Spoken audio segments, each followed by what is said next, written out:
Bonjour à tous, c'est Zimbabwe, on se retrouve pour le 20 mai. On est le combien là? C'est le combienième d'épisode? Le 31e? Oh là, c'est énorme, c'est énorme. C'est énorme, il y a tellement d'épisodes maintenant. Fou. Alors, encore une plante, super, la luzerne, très cultivée pour sa richesse en protéines, pour être compris, entre 15 et 25%, d'accord, bah, super, je sais pas, on peut peut-être voir la culture, hein, voilà. Que... Ouais, non, non, c'est nul, hein, c'est un peu nul. C'est un peu nul, hein, les plantes, hein. Vraiment, vraiment, ça me plaît pas. Je suis vraiment désolé, mais, mais bon, c'est comme ça, hein. Tout ne peut pas me plaire. Qu'est-ce qu'on a eu aujourd'hui? Le navigateur Vasco de Gama arrive en Inde. Regardons ça. Vasco de Gama, donc voilà, déjà, c'est Vasco da Gama, en portugais. Comme en francisé en Vasco de Gama. C'est vrai qu'il faut jamais oublier que les noms, sont parfois, changés, avec les pays, hein. Par exemple, Vladimir Poutine, bah, ça s'écrit avec un U, parler en anglais. Donc, faut faire attention avec ce genre de choses. Hein, voilà, c'est des choses qu'il faut jamais oublier. Donc, supposément né en 1469. C'est vrai qu'à l'époque, on n'était pas. Enfin, aujourd'hui, tout le monde connaît sa date de naissance parce qu'il y a une administration et tout. Mais bon, après, des fois, tu connais pas trop ta date de naissance, hein, et c'est un peu dommage. Et du coup, genre, tu crois que t'as tel âge, mais en fait, t'es pas sûr. T'as à peu près 27 ou 29 ans. Voilà. Enfin, c'est des choses qui existaient avant, qui pouvaient être courants avant et qui aujourd'hui ne le sont plus du tout. Sérieusement, il est né entre 1460 et 1469. Quand même, ça fait... Waouh. Donc, un navigateur portugais, hein, vraiment les Portugais, c'était vraiment un grand peuple de navigateurs à l'époque, hein, donc au XVIe siècle. Pourtant, c'était un tout petit pays, mais qui a malgré tout fait des choses complètement folles, hein. Vraiment, le Portugal est un pays à respecter. Donc, le premier Européen arrivé aux Indes par voie maritime en contournant le cap de Bonne-Espérance en 1498. Donc là, on est pile, c'est le début du XVIe siècle, c'est le début des grandes découvertes. Voilà, il a fait une expédition en Inde. Voilà, donc il a contourné l'Afrique, comme ça. Hop, hop, hop, hop, hop, hop, hop, on passe par l'Afrique du Sud, hop, hop, hop, on remonte et hop là, on va en Inde. Ça, c'est quand même plutôt sympa. Donc il est passé par le cap de Bonne-Espérance, bah, super, ça bug. Donc voilà, première expédition portugaise en Inde, donc on peut voir. Tu passes par là, tcha, tcha, tcha, tcha, tcha, tcha, tcha, tcha, tcha, tcha, tcha. Puis après, tu peux faire ça, comme ça. Vous vous rendez compte de tout ce qu'on peut faire en fait? Alors, à l'époque, on ignorait, parce qu'à l'époque, on pensait que le monde, c'était juste ça à peu près. Mais non.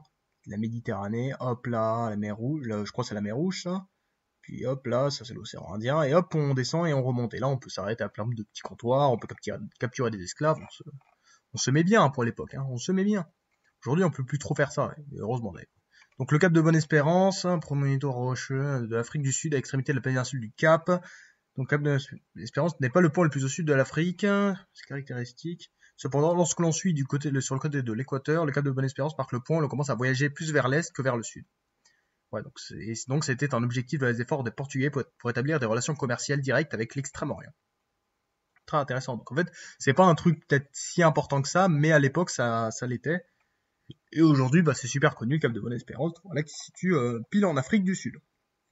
Voilà, donc l'Afrique du Sud qui est voilà ce pays-là qui fait à peu près 1,2 million de kilomètres carrés et qui est connu pour être un pays d'Afrique quand même plutôt riche, même si ces temps-ci ils ont quelques problèmes politiques, c'est quand même un pays un des pays les plus riches d'Afrique au niveau de l'IDH, du PIB, tout ça ils se mettent plutôt bien. Donc l'Extrême-Orient c'est ça l'Extrême-Orient. Donc c'est tout ce qui se situe à l'est. Donc voilà, on a la Chine, on a la Russie, hein. C'est vrai que la Russie, faut jamais oublier que c'est énorme, hein. C'est colossal la Russie. Il y a tout qui bug aujourd'hui, je suis désolé. Ouais, les connexions de merde, c'est comme ça, hein, voilà. Donc l'Extrême-Orient, voilà, c'est ça. Donc Vasco de Gama, quand même un homme qui mérite le respect.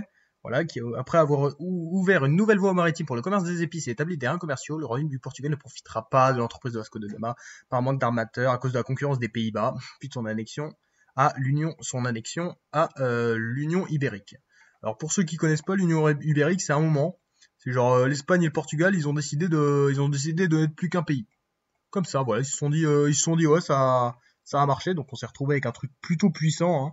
Voilà, avec pas mal, parce que bon, c'était quand même le Portugal et l'Espagne, c'était vraiment l'élite de l'élite. À un moment, ils se sont partagés le monde avec le traité de Tordesillas, donc vraiment, enfin, au niveau colonial, ils géraient à fond, hein, comme la France et l'Angleterre au XXe siècle.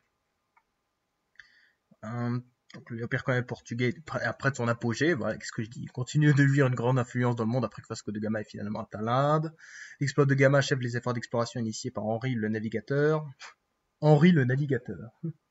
Il s'appelait Henri, il était navigateur.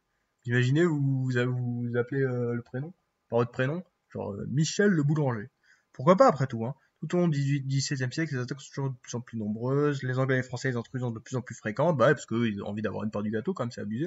De moindre mesure, le détournement de la richesse provenant du Portugal par la monarchie des Habsbourg, dont on a déjà parlé, pour aider les catholiques de la guerre de 30 ans et de la lutte contre les Hollandais, a contribué à l'affaiblissement de la solidité financière du Portugal. Ces événements et ceux qui ont lieu à la fin de la dynastie des Habsbourg et ibérique ont conduit le Portugal à un état de dépendance à l'égard de ses colonies, en premier lieu l'Inde puis le Brésil. C'est vrai qu'il y a souvent des blagues en fait sur le fait que, par exemple, les anciennes colonies anglaises, bah, elles sont moins puissantes que l'Angleterre. Bon, je parle pas des États-Unis, mais je parle des colonies africaines de l'Angleterre, sont moins puissantes. Les colonies françaises sont moins puissantes, enfin les anciennes colonies françaises sont moins puissantes que la France. Sauf que l'ancienne colonie du Portugal, bah, c'est le Brésil. Sauf que le Brésil est bien plus puissant que le Portugal aujourd'hui. Donc, souvent des blagues sur ça. Bon, après, ça va, c'est gentil, quoi. Ce déplacement de dépendance de l'Inde au Brésil est à conséquence de la montée des empires hollandais et britanniques qui se sont développés à partir de leurs colonies de l'Est. Transfert similaire, le Portugal se recentrant sur ses possessions en Afrique. Très intéressant, quand même, l'Union ibérique. Donc, ça a duré 60 ans. Qui sont... Alors ça, vraiment, je sais pas qui a fait ça, mais vraiment, ça c'est un branleur, ça. 1580, Union du Portugal. 1640, séparation du Portugal. Oh, super, mon gars. Merci. Voilà, donc la révolte du Portugal. Tente de faire de Portugal une province royale et l'homme portugais perdent tout leur pouvoir. Ouais, c'était chaud, hein.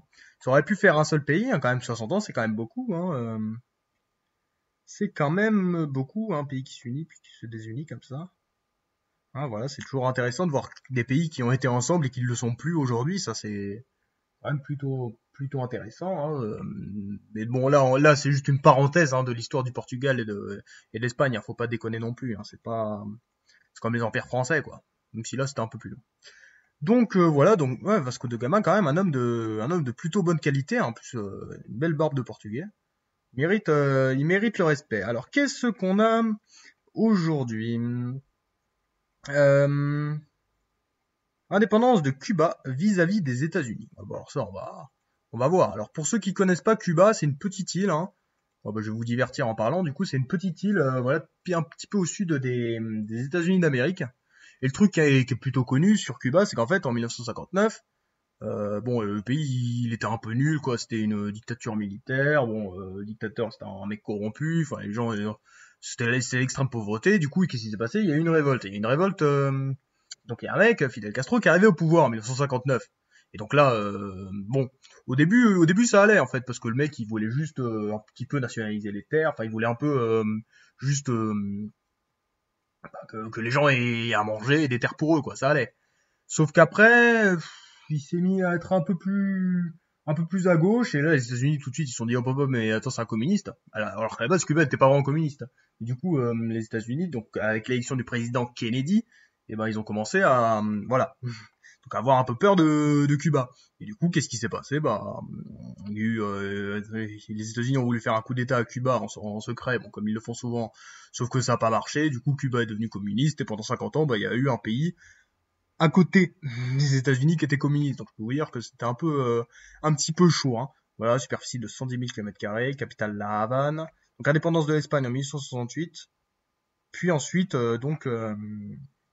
alors, parce que Cuba est une toutefois derrière, deuxième île la plus peuplée des Caraïbes avec près de 11 millions d'habitants. Il a été une colonie espagnole, puis un territoire des États-Unis d'Amérique jusqu'en 1902.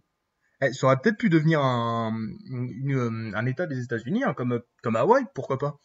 Vous voyez, c'est quand même intéressant qu'un tel pays qui était proche des États-Unis se retrouve à un moment pendant 50 ans, enfin genre l'ennemi juré. Parce que vraiment, Cuba, c'était vraiment le truc détesté des États-Unis, quoi.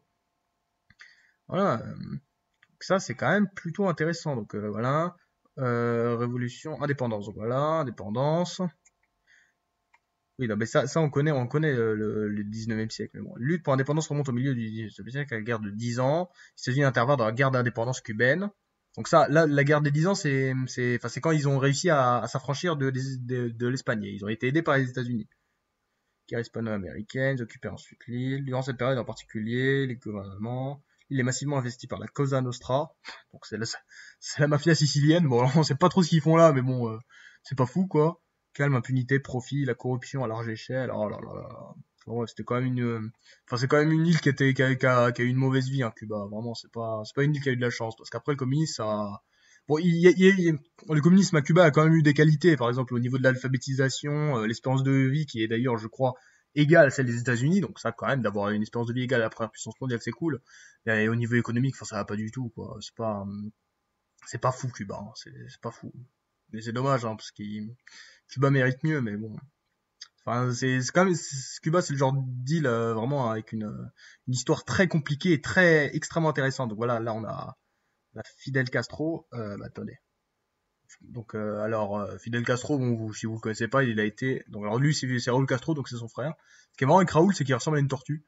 Je sais pas, ça m'a toujours fait rire. Bon, alors c'était le président, donc en fait c'est un des mecs qui a fait la révolution en 59, puis bon, c'était le second de son frère, et quand son frère est mort, et ben, enfin, quand son frère était trop fatigué, bah hop, Raoul l'a remplacé. Donc Fidel Castro, hein, quel homme, hein, le père de Justin Trudeau, pour ceux qui savent. Donc voilà, né en 1926, mort en 2016, et donc il a été premier secrétaire du Cuba pendant 45 ans, président du Conseil des ministres pendant 49 ans, enfin, il est resté 50 ans au pouvoir, je crois, c'est un record. Il y a jamais personne qui est resté, enfin, un président, un mec comme ça, pas un roi, mais qui est resté autant de temps. Il y en a vraiment pas beaucoup. Et je crois que c'est un record pour Fidel Castro. Et même les dictateurs africains aujourd'hui, ils risquent pas de le battre, hein. C'est vraiment un homme hyper important, Fidel Castro. Vraiment une pointure. Le mec est mort il y a 3 ans. Ça a été une journée de deuil national, un truc de fou, hein, à Cuba évidemment. Révolution cubaine qui a renversé le régime de Batista, effectivement premier ministre, bon, voilà, il a été plusieurs trucs. Son gouvernement c'est une dictature, voilà, dérive autoritaire, ah bah ouais, hein, parce que bon. Ouais, il jouissait d'une popularité auprès d'hommes politiques, donc Hugo Chavez, donc le dirigeant du Venezuela, Evo Morales, un Bolivien, intellectuel, bon, je les connais pas, eux. Nelson Mandela, ça c'est quand même intéressant, hein. Ouais, Nelson Mandela, il était admiré, enfin, il aimait bien Fidel Castro, que c'était un dictateur, hein. Ça, faut pas oublier après que c'est pas les méchants et les gentils. Déjà, est-ce que Fidel Castro est méchant ou gentil? C'est compliqué, c'est très compliqué, parce que bon, quand même, les États-Unis, ce qu'ils ont fait, c'était pas vraiment fou. Eh, mais il est toujours au pouvoir, celui-là, Evo Morales? Bon, bah super, bah ouais, bah il était proche du président Hugo Chavez, avec qui il partage certains éléments de sa vision socialiste de l'Amérique latine. Ou alors, pour ceux qui savent pas, en fait, l'Amérique latine, bon, ils sont un peu, enfin, l'Amérique du Sud, c'est un peu compliqué le socialisme. C'est-à-dire que, bah, dans les années 70, bon, il y avait pas beaucoup de socialistes. Enfin, c'est-à-dire que, en moins, il y a un socialiste qui est arrivé au Chili au pouvoir, sauf que 3 ans plus tard, il s'est fait renverser par un coup d'État, caché, mais organisé par les États-Unis, et du coup, c'est devenu une dictature militaire ultralibérale.